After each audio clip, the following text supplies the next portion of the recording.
कथावाचक आज हमारे साथ हैं। हमारे साथ प्रेमचंद तिवारी जी हैं, उनकी बेटी आस्था तिवारी है। राम भजन से इस कार्यक्रम की शुरुआत की और क्योंकि राम बस अब 7 दिन बाद उनका एक भव्य प्राण प्रतिष्ठा कार्यक्रम अयोध्या में है।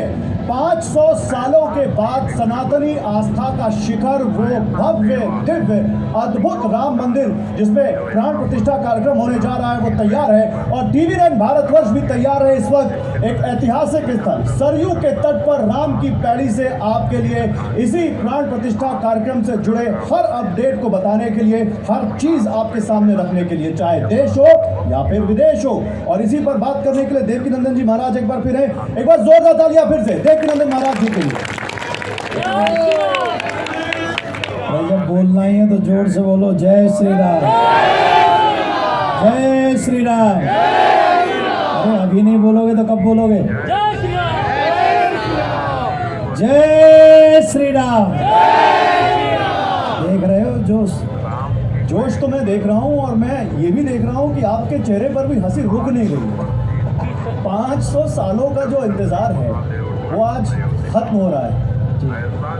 क्या भाव मन में आ रहे हैं? क्योंकि आप भी अयोध्या में हैं, हम भी अयोध्या में हैं, जनता भी अयोध्या में है। क्या भाव मन में आ रहे हैं? देखिए, मैं एक बात आप सभी को बता देना चाहता हूं। जिस मनुष्य के संस्कारों का दमन हो जाता है ना, वो जिंदा नहीं रहता, वो मृत के समान है। आज भगवान श्री राम इस भारत में हमें इस बात पे लड़ना पड़ा कि अयोध्या में राम आए थे कि नहीं। सनातनियों को इस बात का प्रमाण देना पड़ा कि यहाँ राम आए थे। ये कहाँ, किनको प्रमाण देना पड़ा? उन लोगों को जिनका कोई लेना देना नहीं अयोध्या से, उन लोगों को प्रमाण देना पड़ा था। ये सनातनी संस्कार, मुझे कई बार लगता है कि हमारे यहाँ कुछ ज़्यादा ही हम लोग विनम्र हो जाते हैं, पर फिर भी हम लोगों को ऐसा लगता है कि 500 वर्ष बहुत ज़्यादा हैं। फिर भी आज राम आ रहे हैं, 22 जनवरी को राम आ रहे हैं। तो सनातनियों, इस बात को ध्यान रखना, राम आ रहे हैं। हर एक घर में, हर एक सनातनी के घर में इतने घी के दिए जलने चाहिए कि जो हमारे पूर्वज भगवान श्री राम को मंदिर में प्रतिष्ठित नहीं देख सके, जिन्होंने तंबू में भगवान श्री राम को देखा है और उनके प्राण निकल गए उन्हें मंदिर में ले जाने के लिए, देखने की भावना लेकर, ऐसे भगवान को आप और हम मंदिर में देखेंगे, ये हमारा सौभाग्य होगा। और इतने दीपक जलाना, इतने दीपक जलाना कि न चाहते हुए भी विधर्मियों के घर में अंधेरा हो जाए। आपने कहा हम लोग ज़्यादा विनम्र हो जाते हैं। सनातन धर्म होता ही सहिष्णु है, सहिष्णुता ही सिखाता है सनातन धर्म, तो इसमें गलत क्या है?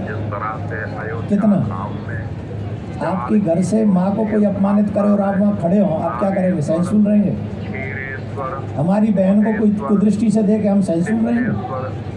अब भगवान की बात है तो हम सहिष्णु हो जाएं, और माँ और बहन की बात है तो सहिष्णु नहीं रहेंगे। राम, ये जितने भी रिश्ते हैं ना, माँ का, बहन का, भाई का, पिता का, ये जितने भी रिश्ते हैं, ये इस शरीर के हैं। जब तक ये शरीर रहेगा रिश्ते रहेंगे। और जैसे ही लोग जला के सरयू में बहा देते हैं ना, सब रिश्ते बह जाते हैं उसी में, सरयू में राख की तरह, राख के साथ बह जाते हैं।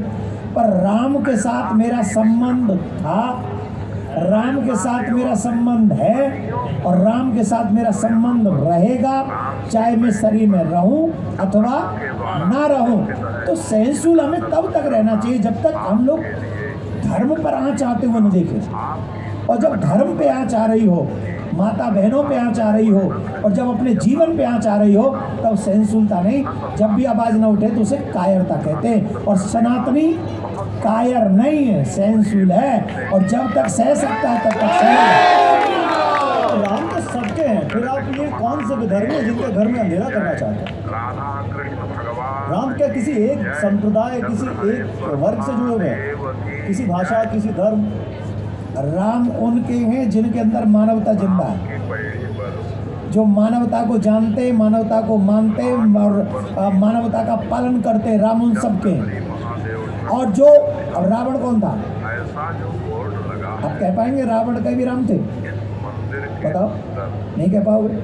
क्यों नहीं कह पाओगे? क्योंकि रावण का आचरण वैसा नहीं ना राम को अपना ले। राम सबरी के हैं, राम केवट के हैं, राम निषाद के हैं, राम भीलों के हैं, राम बाबाजियों के हैं, राम ब्राह्मणों के हैं, राम क्षत्रियों के हैं, राम यदुवंशियों के हैं, राम सबके हैं। जो मानवता को मानता है राम उनके हैं। पर रावण चाहे कितना भी ब्राह्मण कुल में जन्म ले, राम रावण के नहीं हो सकते। लेकिन राम तो सहिष्णुता के प्रतीक हैं, राम तो मर्यादा के प्रतीक हैं, राम करुणा के प्रतीक हैं। राम देने में भरोसा रखते हैं। राम किसी का बिगाड़ने में भरोसा कब से रखने लगे? बिगाड़ कर रहे हैं राम जी?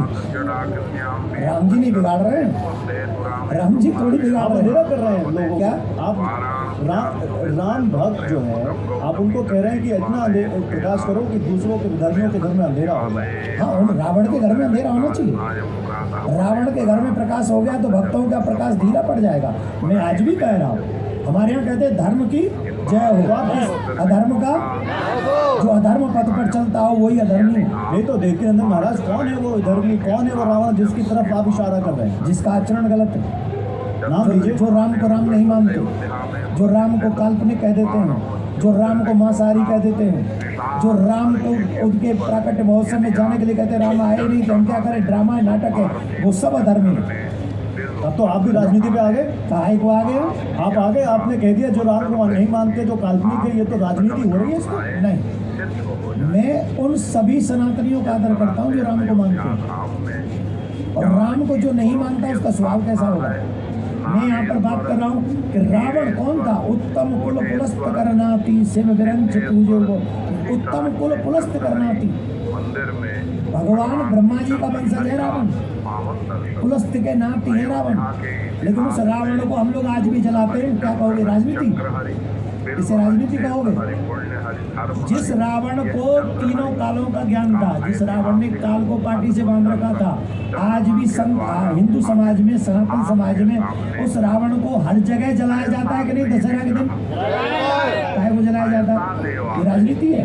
नहीं, हमारे यहाँ विचारों को श्रेष्ठ और विचारों को निकृष्ट, कर्मों को श्रेष्ठ और कर्मों को निकृष्ट बताया गया है। तो जो निकृष्ट विचार रखेगा, कर्म करेगा, वो जलाया जाएगा, और जो ऊंचा विचार रखेगा, ऊंचे कर्म रखेगा, वो तब भी राम सतयुग में भी, त्रेता युग में भी, द्वापर युग में भी पूजनीय थे। और आज मैं और आप भी राम जी की पूजा के लिए खड़े हैं यहाँ पर। आप लोग इतना नोएडा छोड़ छाड़ के देखो, कितना झाड़ फलूस लेके आए, काहे के लिए? राम के स्वागत के लिए। सरयू की नदी हमारा कितना प्यारा सा स्वागत कर रही है। ये माँ हमें देख के हंस रही है, ये झंडे लहरा रहे, ये हर्षित हो रहे। ये एक सनातनी 14 वर्षों के बाद राम आए थे अयोध्या में। उस समय 500 वर्ष बाद आए राम इस समय। लेकिन नंदन जी, राम तो उस शबरी के भी हैं जिसने झूठे बेर खिलाए। राम तो उस निषाद राज के मित्र भी हैं जिसने उनको नैया नदी पार कराई। राम तो उस लक्ष्मण के बड़े भाई भी हैं जो हमेशा उनके चरण स्पर्श करता है। राम को लोगों ने सीता के पति मर्यादा पुरुषोत्तम के रूप में देखा। राम को लोगों ने दशरथ पुत्र के रूप में भी देखा, एक राजकुमार के रूप में भी देखा, और राम को लोगों ने लोकनायक के तौर पर भी देखा, जो आदिवासियों और वानरों की सेना के साथ जो चल रहे थे जंगल में। तो राम की तो सबकी अपनी अपनी परिभाषा है, सब अपने हिसाब से देखते हैं। तो हो सकता है जिनको आप कह रहे हो कि जो काल्पनिक कह रहे हैं, उनके मन में भी कोई राम की परिभाषा हो। वो है तो वो उनको शुभकामना, उसका पालन करें। लेकिन मैं एक बात जानना चाहता हूँ कि राम को इस भारत में कितने लोग मानते हैं? कितने लोग मानते हैं? क्या भारत, मुझे लगता है दुनिया भर में लोग मानते हैं। दुनिया भर में राम मानते हैं। तो उन राम को काल्पनिक कहने वाले उन दुनिया के लोगों की उनकी आस्था को ठेस नहीं पहुंचा रहे। आप अगर राजनीतिक आदमी है तो आपको धर्म पर टिप्पणी नहीं करनी चाहिए, चाहे वो किसी भी पार्टी का है। अगर आप नहीं जानते, आप नहीं मानते मत मानो, आप नहीं जाना चाहते मत जाओ, आपकी मर्जी। मैं नहीं जाना चाहूँगा अयोध्या, तो मुझे कोई जबरदस्ती ले जाएगा कि माथा टेको, नहीं तो गोली मार देंगे। तो जबरदस्ती 22 तारीख को ही लेके जाएंगे।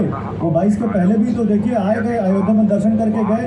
अगर कोई 22 तारीख को नहीं आया तो वो अधर्मी सनातन विरोधी कैसे हो गया? 22 के बाद आ सकता है, 22 के पहले आ सकता है। मैं इस बात को बिलीव नहीं रखता हूँ कि कोई 22 को आएगा वही सनातन है, ऐसा नहीं। एकदम 200 करोड़ सनातनी आ गए अयोध्या में तो क्या होगा 22 को? मतलब आप ये कह रहे हैं कि जो लोग कह रहे हैं कि 22 तारीख को जो नहीं आ रहे प्राण प्रतिष्ठा कार्यक्रम में, वो सनातन विरोधी नहीं। आप देखो मेरी बातों को गलत तरीके से कह रहे हो। अरे मैं तो आप मैं ये कह रहा हूँ कि अगर आप सनातनी हो जब समय मिले 22 तारीख के बाद आप आओ, राम को नमन करो, राम को नमन करके राम को अब उनके चरित्र को अपने बच्चों को सुनाओ, उन्हें पढ़ाओ, उन्हें समझाओ और उन्हें राम भक्त बनाओ। मेरा मतलब यह है जितने भी सच्चे सनातनी हैं वो इस बात को माने। 22 को तो इतने लोग आ गए तो वैसे ही नहीं आए संभाल पाएंगे। अच्छा, मैं डायरेक्ट नाम लेके पूछता हूँ, यही तो कांग्रेस पार्टी के नेता कह रहे हैं कि 22 तारीख को प्राण प्रतिष्ठा समारोह में हम नहीं आएंगे, हम बाद में चले जाएंगे। अखिलेश यादव ने भी कहा हम सब परिवार बाद में चले जाएंगे। तो उनको सनातन विरोधी और राम विरोधी क्यों ठहराया जा रहा है? मैंने तो नहीं ठहराया। नहीं, मैं आपसे पूछ रहा हूँ। नहीं, मैं तो नहीं ठहराया। अगर वो कभी भी आ रहे हैं वो उनकी मर्जी, वो आए, राम को माने और उन लोगों को भी समझाएं जो कहते हैं रामायण को हम नहीं मानते, रामायण को जला देंगे, उन लोगों को भी समझाएं। जो कहते हैं कि राम मास आ रही है, तो क्या राम को मानने के लिए मंदिर आना जरूरी है? बताइए, लेकिन रामायण जलाना जरूरी है? मांसाहारी कहना जरूरी है?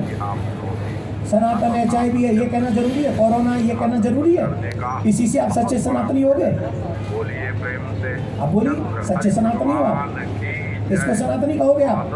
आप हमारे गाल पे थप्पड़ पे थप्पड़, थप्पड़ पे थप्पड़, अपमान के तमाम थप्पड़ मार दो, ऊपर से आशा रखो नहीं ये कुछ नहीं बोलेंगे, फिर हम काहे के धर्मगुरु में भाई? हमें तो जेल में डलवा दो। दूसरे औरंगजेब हो रही है। रामायण को जलवा देंगे, राम को मांसाहारी कह देंगे, कोरोना कह देंगे, सनातन को HIV कह देंगे, सनातन को। अरे कौन हो भाई आप जिनका जिक्र कर रहे हैं मैं नाम ही ले लेता हूँ। आप स्वामी प्रसाद मौर्य को बोल रहे हैं कि उन्होंने जिस तरह से उनके समर्थकों ने रामायण के ऊपर सवाल उठाए, रामचरितमानस की प्रतियां उठाई, वो तो यहाँ तक कह रहे हैं कि कार सेवकों पर गोली चलाना सही था, वो उस वक्त की जरूरत थी। अल्प में सिर्फ इतना ही कहूँगा, विनाश काले विपरीत बुद्धि। राम का विरोध करके तो रावण भी नहीं बचा, ये तो न प्रसाद से ही बट जाएंगे इनके। हम बता रहे हैं, हम पे नाम सनातन का विरोध करें हमसे बर्दाश्त होगा नहीं। हम कोई पॉलिटिकल आदमी है नहीं। हमें सनातन की रिस्पेक्ट पहले चाहिए, राम की रिस्पेक्ट, सनातनियों की रिस्पेक्ट पहले चाहिए। अगर उल्टा सीधा बोलोगे तो हम बता रहे हैं हम पे कुछ नहीं है सिवाय माला के। नहीं, ये जो आप कह रहे हैं ना, इसी पर एक सवाल है। पहले सनातन को कहा जाता था करुणामय है। आज सनातन में एक एग्रेशन दिख रहा है जो भगवान हनुमान की उस मूर्ति में, उस पोस्टर में भी दिखता है, जो आजकल गाड़ियों के पीछे दिखते हैं, जिसमें वो गुस्से में दिखते हैं। इसका आपको लगता नहीं एक नया चेंज आया है सनातन में? आपने पोस्टर लगा रखा है पीछे राम जी का, हमें बताओ इस पर धनुष बाण क्यों दिखा रखे राम जी को आपने? ये तो शौर्य का प्रतीक है। तो हम जो बोल रहे हैं ये भी शौर्य है हमारा। हम जो सत्य बोल रहे हैं। अरे अच्छा एक बात बताओ, अगर शस्त्रों की आवश्यकता नहीं होती तो राम जी क्यों रखते, हनुमान जी क्यों रखते, शंकर भगवान क्यों रखते, देवी माँ क्यों रखती, अष्टभुजा होके भी कई भुजाओं में शस्त्र क्यों रखती है वो? इसलिए नहीं रखती, हम किसी को डराना नहीं चाहते। हमें कोई डरा दे ये हम होने नहीं देंगे। तो हम तो ये चाहते हैं कि कोई हमारे बच्चों को न डराए ना, हमारे बच्चों को न डराए, कोई जबरदस्ती धर्म परिवर्तन न कराए, कोई हमारे बच्चों को जबरदस्ती बेला फुसला के नाम बदल के न ले जाए। तो इसके लिए धनुष होना जरूरी है। आप कह रहे हैं हमें कोई डराना दे, असदुद्दीन ओवैसी तो कह रहे हैं कि मुस्लिमों अपनी मस्जिद बचा लो। डर तो वो दिखा रहे हैं मुस्लिम युवकों को, वो कह रहे हैं कि अपनी मस्जिदें बचा लो, बुरी नजर है। वो कह रहे हैं एक मस्जिद मुझसे छीन ली गई, दूसरी ना छीन जाए। डर तो वो दिखा रहे हैं। उनसे कहो 3 जाएंगी।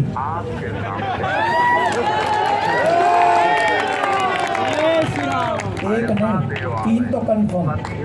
3 कौन? 3 कंफर्म है। कौन सी? पता है आपको? नहीं, आप बताइए। जब इतने कॉन्फिडेंस से देवकी नंदन महाराज बोल रहे हैं तो लोग जानना चाहते हैं।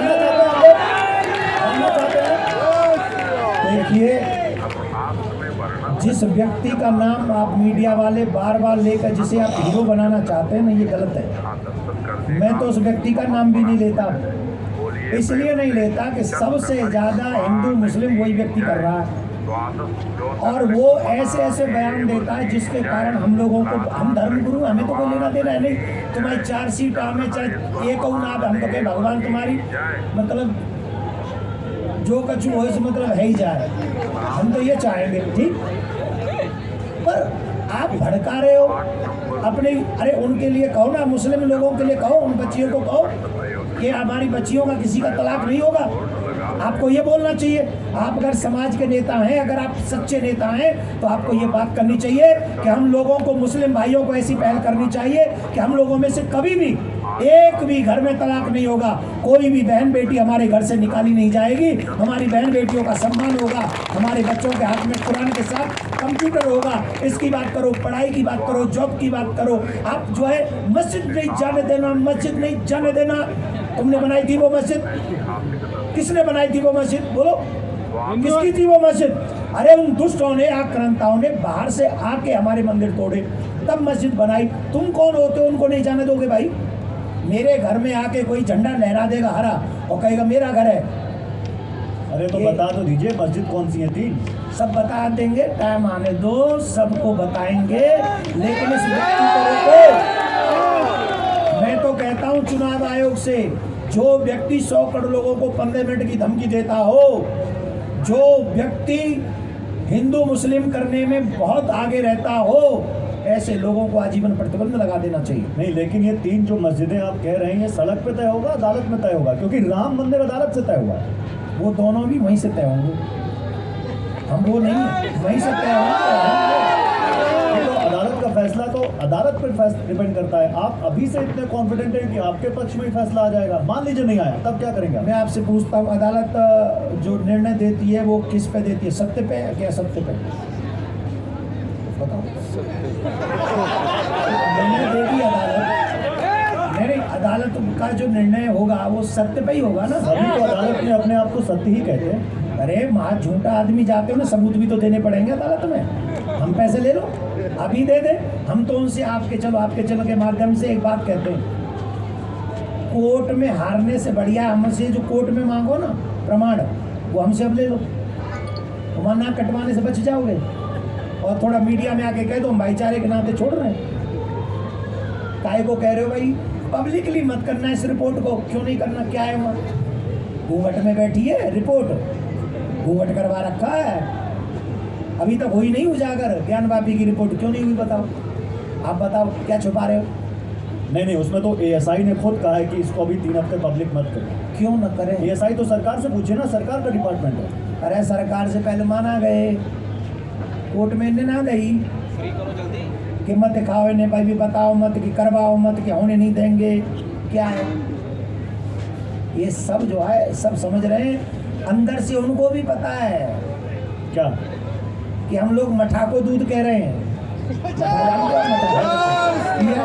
मठा मतलब छाछ। छाछ बहुत प्यार। यह है ना, तो वो मठा को दूध कह रहे हैं। मालूम है कि मठा है, दूध नहीं है। अब उनको पोल खोलने का रंग तो एक ही है ना, बराबर का सा। तो वो रंग के ऊपर टिके हुए, जब उनका जांच होगी, सबके सामने आएगी, तो मठा मठा रह जाएगा, दूध दूध हो जाएगा। वहाँ काशी में बाबा निकल आएगा और मथुरा में हमारा लाला निकल आएगा। मैंने आपको बहुत इंटरव्यू लिया, लेकिन आज अयोध्या की धरती पर ऐसा लगता है एक अलग तरह का उमंग, अलग तरह की उमंग और अलग तरह का उत्साह है। और चेहरे पर वो जो मुस्कान है 3 इंच की, मतलब ये कहाँ से आ रहा है? ये मेरा राम दे रहा है, क्योंकि मेरा राम आया है, मेरा भगवान आ रहा है।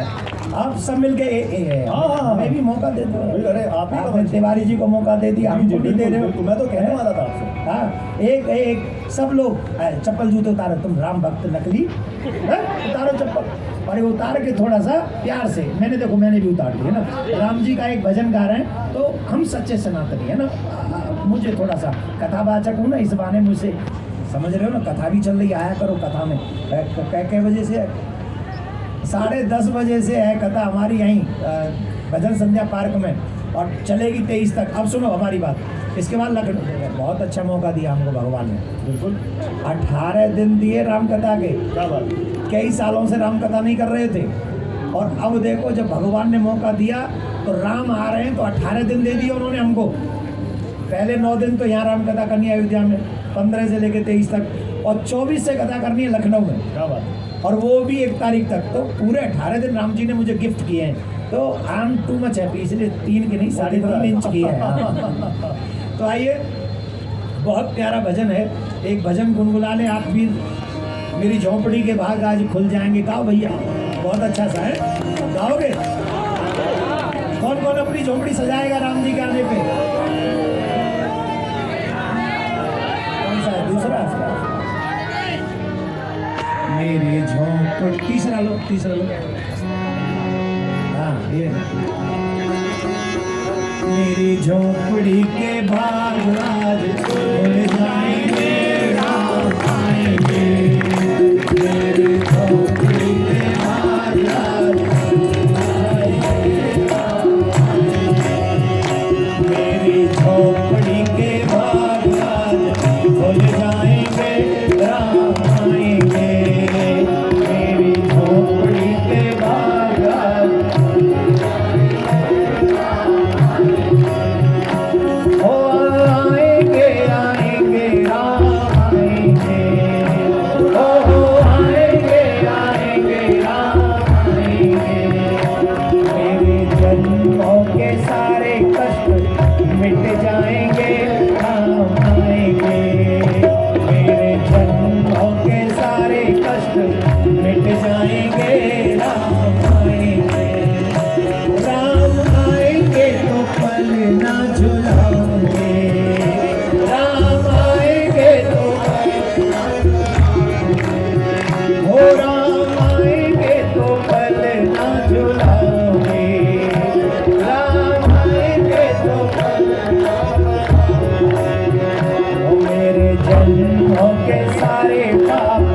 कट जाएंगे, राम आएंगे।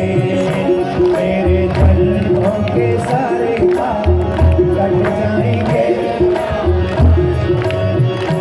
राम आएंगे, आएंगे, राम आएंगे, राम आएंगे, आएंगे, राम।